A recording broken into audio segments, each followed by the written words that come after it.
Bienvenue sur Lumière de Vie, une chaîne qui va t'apporter de la lumière dans ta vie.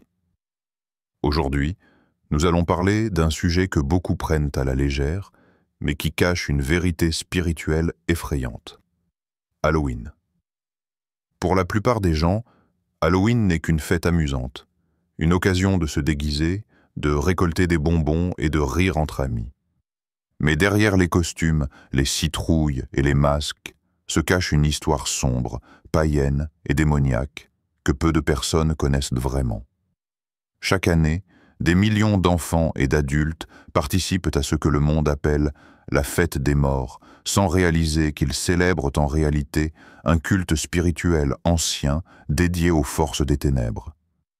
Ce qui semble être un simple divertissement est, pour le royaume des ténèbres, une grande porte ouverte à l'activité démoniaque dans le monde spirituel. Mais comment en est-on arrivé là? Comment une célébration aussi sombre a-t-elle pu devenir un événement mondial, commercial et même accepté par certains chrétiens? Et surtout, que dit la Bible à ce sujet? Dans cette vidéo, nous allons plonger ensemble dans l'histoire cachée d'Halloween. Tu vas découvrir ses origines païennes, comment cette fête a évolué au fil des siècles pour devenir ce qu'elle est aujourd'hui, les symboles et rituels démoniaques qui s'y cachent, et surtout la vérité spirituelle que tout chrétien doit connaître pour ne pas tomber dans le piège. Car il faut être clair, Halloween n'est pas une fête anodine. C'est une fête spirituelle profondément enracinée dans le culte des morts et de Satan. Chaque symbole, chaque déguisement, chaque rituel porte une signification spirituelle que le monde ignore volontairement. Et Satan, lui, se réjouit de voir des millions d'âmes participer, sans le savoir, à un hommage aux puissances des ténèbres. Le plus grand mensonge de l'ennemi, c'est de faire croire que le mal n'existe pas, ou qu'il est inoffensif quand il prend la forme d'un jeu. Mais derrière ce masque d'innocence, il se cache un véritable plan spirituel pour habituer les cœurs à la peur, à la mort et aux ténèbres. Alors, avant d'allumer une bougie dans une citrouille ou de laisser ton enfant se déguiser en fantôme, il est essentiel de comprendre ce que tu célèbres réellement. Ce que le monde appelle Halloween, Dieu l'appelle autrement. Et si nous avons reçu la lumière du Christ, nous ne pouvons pas marcher dans les ténèbres. Reste bien jusqu'à la fin de cette vidéo, car ce que tu vas apprendre pourrait changer ta perception à jamais. Ensemble, découvrons la véritable histoire démoniaque d'Halloween et comment, en tant qu'enfants de Dieu, nous devons y faire face spirituellement. 1. Les origines païennes et sataniques d'Halloween. Pour comprendre la véritable nature d'Halloween, il faut remonter bien avant notre époque moderne, dans l'ancienne Europe, au temps des Celtes. Ces peuples vivaient principalement en Irlande, en Écosse et dans le nord de la France.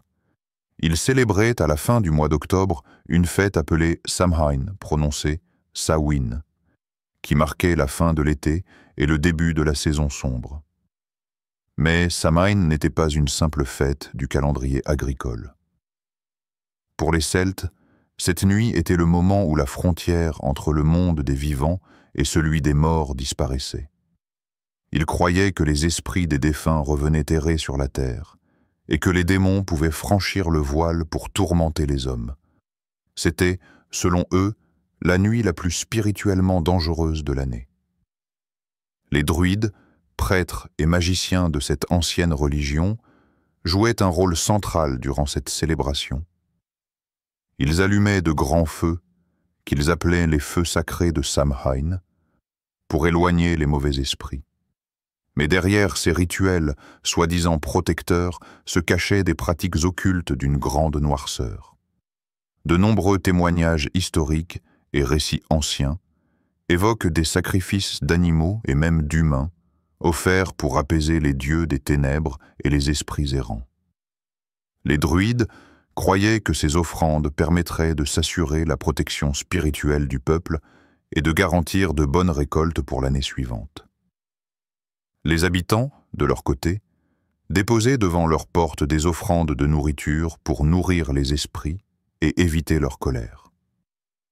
C'est de là qu'est née la tradition du « trick or treat », c'est-à-dire une friandise ou un sort. Ce n'était pas un jeu pour enfants, mais une négociation avec les esprits du mal. Si on ne leur donnait rien, ils pouvaient jeter un sort ou causer du mal à la maison. Les gens se déguisèrent en créatures monstrueuses pour tromper les démons. Ils pensaient qu'en prenant leur apparence, les esprits du mal les laisseraient tranquilles. Mais en réalité, ces déguisements étaient un acte d'alliance spirituelle. En imitant les démons, ils acceptaient leur présence et participaient symboliquement à leur culte. Tout dans cette fête respirait la peur, la mort et la magie. Les rituels de divination, les sortilèges et les prières adressées aux esprits faisaient partie intégrante de la nuit de Samhain. C'était une nuit où les ténèbres régnaient, où la lumière du jour disparaissait plus tôt, et où les âmes humaines se mêlaient au monde invisible. Lorsque le christianisme s'est étendu en Europe, l'Église a cherché à remplacer cette célébration païenne par une fête chrétienne. Au 8e siècle, le pape Grégoire XIII institua la Toussaint le 1er novembre, un jour pour honorer les saints et les martyrs. La veille de cette fête, le 30 et 1 octobre, fut appelée All Hallows Eve, ce qui signifie la veille de la fête de tous les saints. Avec le temps, ce nom s'est transformé en Halloween. Mais si le nom a changé, l'esprit de la fête, lui, est resté le même. Les anciennes croyances, les rituels occultes et la fascination pour la mort ont survécu sous une forme différente. L'ennemi a simplement donné un nouveau visage à l'ancien culte, le rendant acceptable et même amusant. Aujourd'hui encore, beaucoup ignorent que ce qu'ils célèbrent le 30 et 1 octobre est en réalité la continuation d'un ancien rite païen dédié aux esprits et aux démons. Derrière chaque masque, chaque citrouille, chaque bougie allumée, il y a une histoire spirituelle profondément enracinée dans l'idolâtrie et l'occultisme. Halloween n'est donc pas une invention moderne, mais une fête démoniaque millénaire qui a traversé les siècles, s'est transformée et s'est infiltrée dans la culture populaire. Ce qui était autrefois une cérémonie de sorciers est devenu aujourd'hui un divertissement de masse. Mais son essence demeure la même, honorer les morts et ouvrir la porte aux esprits. C'est pourquoi, pour le chrétien, cette fête ne peut pas être considérée comme inoffensive. Elle est née dans les ténèbres, elle glorifie les ténèbres, et elle continue d'attirer les âmes dans les ténèbres. 2. La transformation moderne d'Halloween. Après l'époque des druides et des anciens cultes païens, Halloween aurait pu disparaître avec l'avancée du christianisme. Mais non, le diable est rusé, il sait se réinventer. Ce qui était autrefois une cérémonie païenne sanglante est devenu, au fil des siècles, une fête populaire séduisante, soigneusement maquillée par le monde moderne. Tout a véritablement changé au XIXe siècle, lorsque des immigrants irlandais ont emporté leur tradition païenne en Amérique du Nord. Les États-Unis, fascinés par les histoires mystiques et le folklore européen, ont rapidement adopté Halloween. Cependant, pour que cette fête soit socialement acceptable, il fallait la moderniser. On a retiré le sang, les sacrifices et les incantations publiques, mais on a conservé l'essence spirituelle, la peur, les esprits et la mort. Ainsi, Halloween est devenu une fête pour enfants, une soirée de rire, de déguisements et de bonbons. Mais derrière cette façade innocente, les symboles démoniaques ont continué d'être glorifiés. Les sorcières, les fantômes, les vampires, les zombies, les démons. Tout ce que la Bible condamne a été transformé en jeu et présenté comme quelque chose d'amusant. Ce qui est encore plus dangereux, c'est que cette transformation a fait perdre à des millions de personnes la conscience du danger spirituel. On ne voit plus Halloween comme un culte, mais comme un événement culturel et commercial. Et c'est exactement ce que Satan voulait, détourner l'attention, rendre le mal attractif et banaliser ce qui est spirituellement mortel. Hollywood a joué un rôle central dans cette manipulation. Des centaines de films d'horreur sont sortis autour d'Halloween, glorifiant la peur, le meurtre, les démons et les rituels sataniques. Chaque année, le cinéma, les séries et les clips répandent les mêmes images. Des pentagrammes, des incantations, des rires démoniaques, et tout cela dans le seul but de normaliser la présence du mal dans la culture populaire. Aujourd'hui, Halloween n'est plus seulement une tradition américaine. Elle est devenue un phénomène mondial. Les écoles, les entreprises, les centres commerciaux et même certaines églises décorent leurs locaux avec des têtes de mort, des toiles d'araignées et des citrouilles illuminées. Beaucoup ne réalisent pas qu'ils participent ainsi, à la propagation d'une énergie spirituelle ténébreuse, qu'ils ouvrent des portes invisibles dans le monde spirituel. L'industrie commerciale y a trouvé un trésor. Chaque année, des milliards de dollars sont dépensés dans les costumes, les décorations et les friandises. Mais ce n'est pas qu'une question d'argent, c'est une question d'influence. Plus Halloween devient banal, plus la peur et la mort s'enracinent dans les esprits dès le plus jeune âge. Des enfants apprennent à jouer avec les symboles du mal, à porter des costumes de démons, à imiter des esprits, sans comprendre qu'ils s'identifient spirituellement à ce qu'ils représentent. Et lorsque le rire se mêle à la peur, la confusion spirituelle s'installe. Ce qui est sombre devient drôle, ce qui est mal devient acceptable. C'est là que se cache le piège le plus perfide du diable, changer la perception du mal. Il ne se présente plus comme un ennemi terrifiant, mais comme un ami qui amuse. Et en riant avec lui, les cœurs s'endurcissent, la vigilance diminue, et les portes spirituelles s'ouvrent. Même dans certains milieux chrétiens, on a tenté de christianiser Halloween. On parle de fête de la lumière ou de soirée des récoltes, tout en conservant les mêmes symboles, les mêmes déguisements, les mêmes décorations. Mais peu importe le nom qu'on lui donne, les racines spirituelles restent les mêmes. Une racine maudite ne peut pas produire un fruit sain. Halloween a donc subi une transformation extérieure, mais son cœur demeure le même. Ce qui était un culte païen de la mort est devenu un divertissement planétaire. Ce qui était une nuit d'adoration des esprits est aujourd'hui une nuit de consommation et de confusion spirituelle. Et pendant que le monde célèbre le royaume des ténèbres récolte, la peur, l'angoisse, la fascination pour le surnaturel et le rejet des vérités spirituelles de Dieu, car tant que l'homme rit avec les démons, il ne pleure plus sur son âme. 3. Les symboles d'Halloween et leur signification spirituelle. Chaque symbole d'Halloween semble anodin. Une citrouille, un déguisement, une bougie, une chauve-souris. Pourtant, rien n'est innocent dans le monde spirituel. Derrière chaque objet, chaque couleur, chaque geste se cache une signification occulte vieille de plusieurs siècles. Halloween n'est pas qu'une fête visuelle. C'est un langage symbolique des ténèbres. Commençons par la citrouille sculptée, qu'on appelle Jack-o'-lanterne.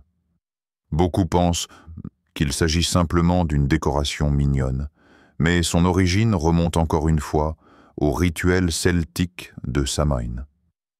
À l'époque, les gens sculptaient des visages dans des navets ou des courges, puis plaçaient à l'intérieur une bougie censée représenter une âme perdue cherchant la lumière.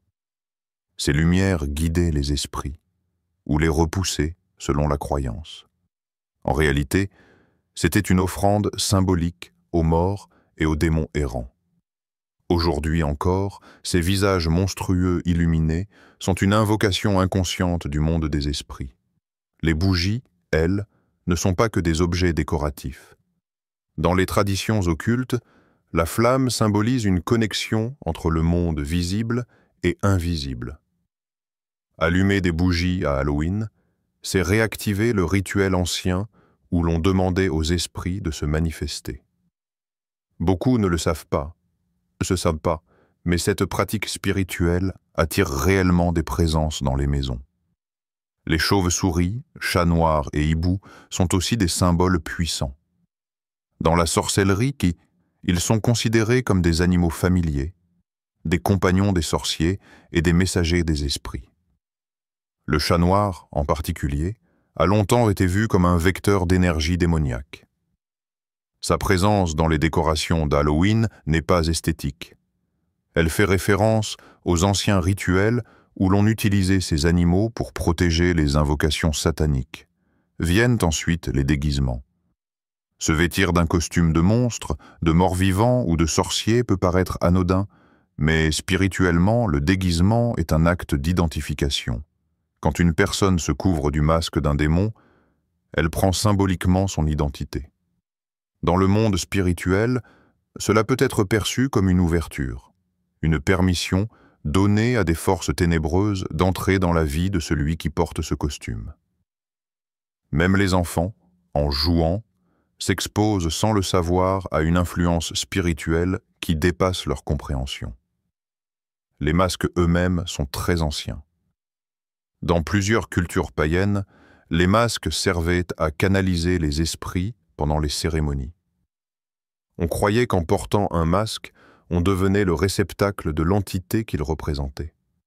Voilà pourquoi, dans le monde spirituel, se masquer n'est pas neutre. Cela brouille l'identité spirituelle et ouvre la porte à des influences invisibles. Les couleurs d'Halloween, le noir et l'orange, ont également un sens profond.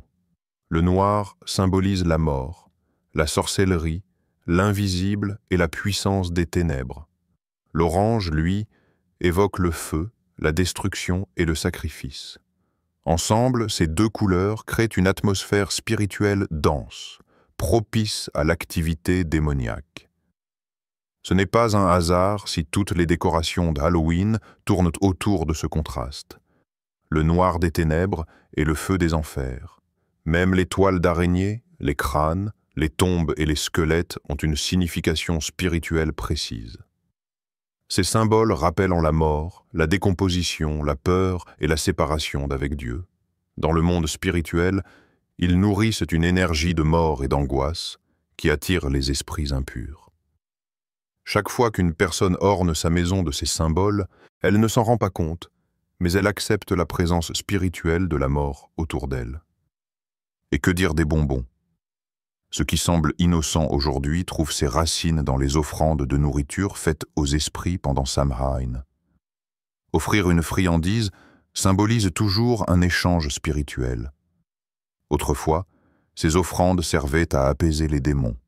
Aujourd'hui, cette même pratique a été déguisée sous la forme d'un jeu pour enfants, mais le principe spirituel reste le même. Donner en échange d'une paix illusoire. Tous ces symboles, une fois réunis, créent une atmosphère unique, une célébration mondiale de la peur et de la mort. Les gens rient, s'amusent, se déguisent, décorent leur maison, sans comprendre qu'ils reproduisent inconsciemment les anciens rituels occultes. Ce n'est pas un simple folklore, c'est une réactivation annuelle de l'esprit de Samhain, un cycle spirituel qui revient chaque 31 octobre pour réclamer l'attention et l'énergie des hommes.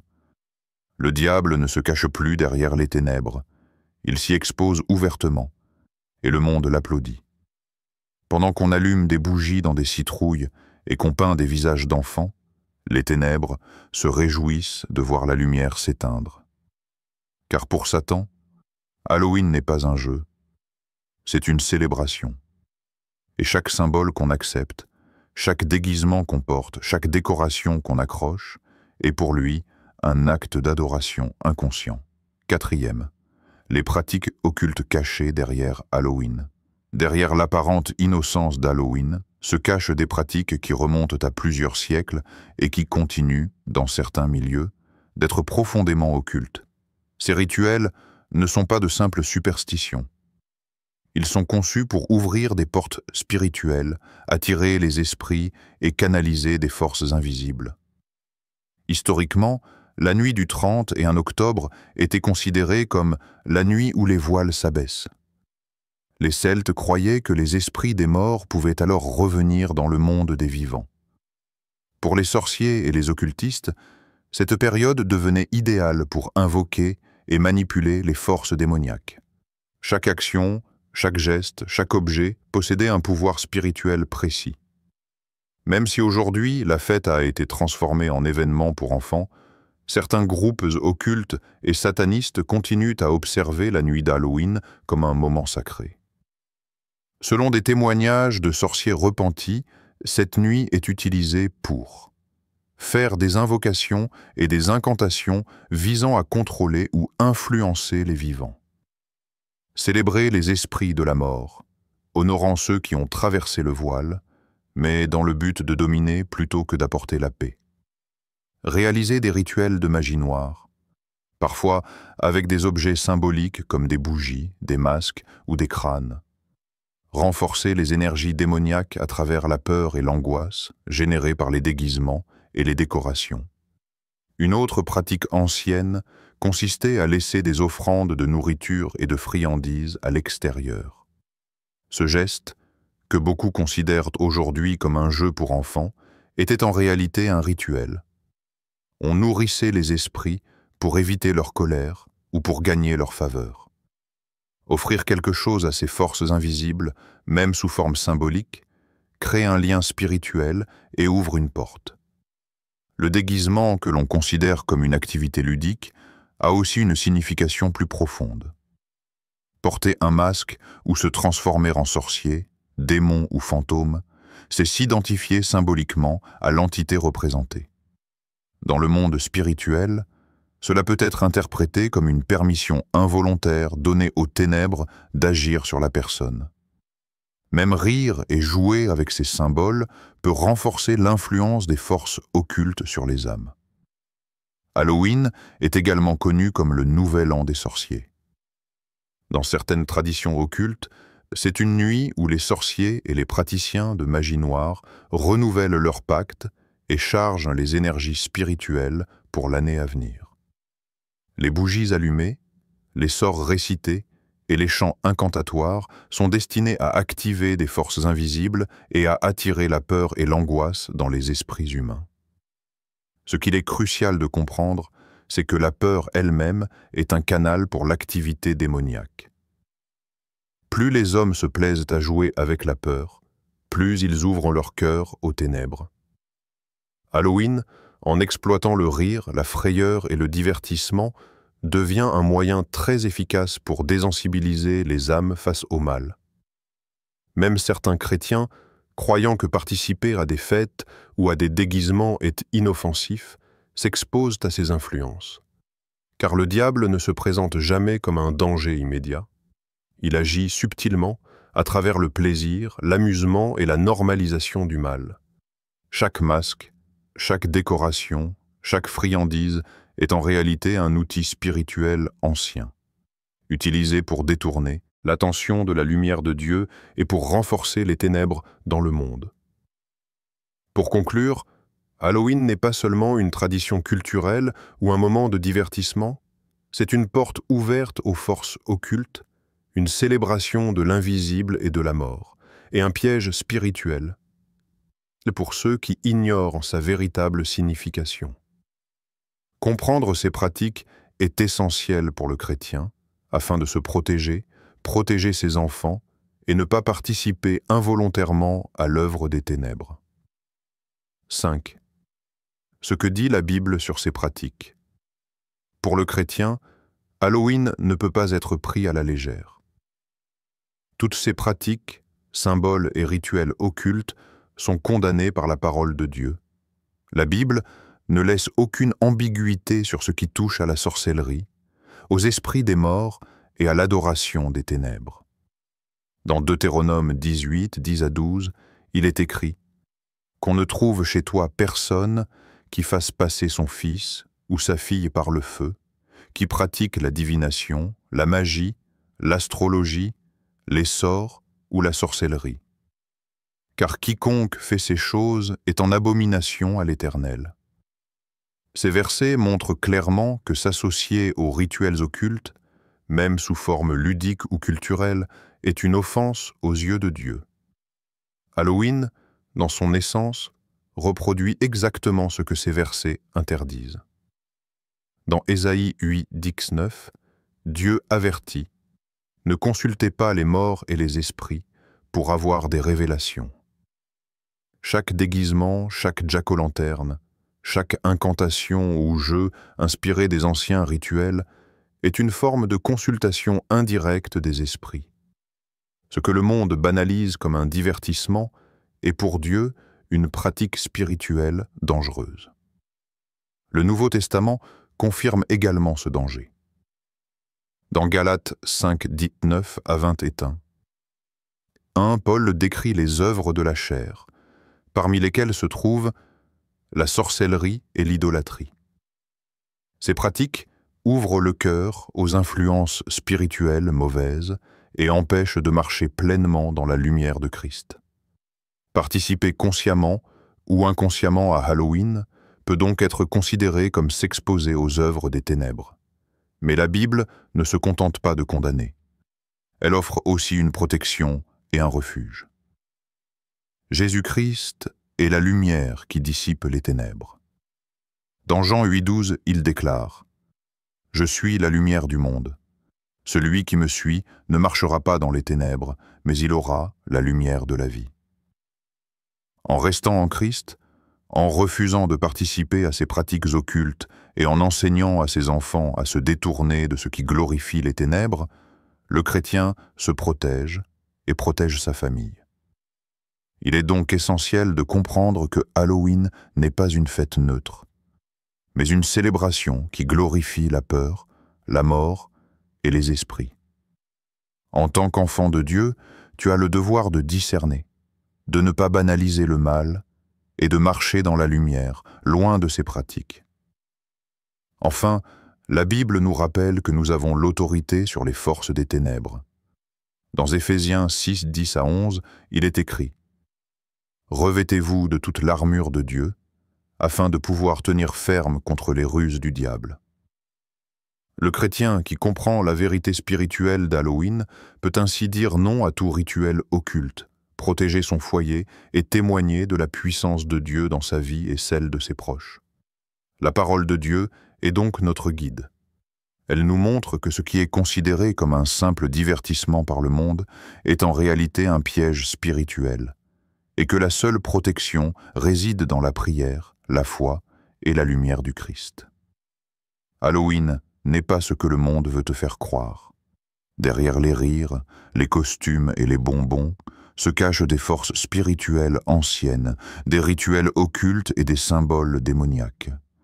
La vérité est que cette fête glorifie les ténèbres, attire les esprits impurs et détourne les âmes de la lumière de Dieu. En tant que chrétien, il est essentiel de voir au-delà des apparences et de discerner ce que célèbre réellement le monde le 30 et 1 octobre. Participer sans discernement, même par jeu, peut ouvrir des portes spirituelles et créer une influence invisible sur soi et sur ses enfants. Ce n'est pas une exagération, c'est la réalité spirituelle révélée par la Bible. Mais il y a de l'espoir. Jésus-Christ est la lumière du monde, et toute personne qui marche dans sa vérité est protégée contre les ruses du diable. Refuser de participer à Halloween, prier pour sa famille et enseigner à ses enfants à rester dans la lumière, c'est renforcer son foyer spirituel et témoigner de la puissance de Dieu. Alors, ne te contente pas d'observer le monde célébrer ce qui est mauvais. Sois lumière dans les ténèbres. Explique la vérité autour de toi, protège les plus jeunes et reste vigilant face aux rituels occultes qui se cachent derrière des traditions apparemment innocentes. Rappelle-toi, le diable aime masquer le mal sous le rire et le jeu, mais toi, enfant de Dieu, tu as le discernement et la force pour dire non. Que cette vidéo t'aide à ouvrir les yeux, à marcher dans la lumière et à rejeter tout ce qui glorifie les ténèbres. Prends ce message au sérieux, partage-le avec ceux que tu aimes et garde toujours ta foi forte et ferme dans le Christ, car c'est lui qui dissipe toutes les ténèbres et protège ceux qui lui appartiennent.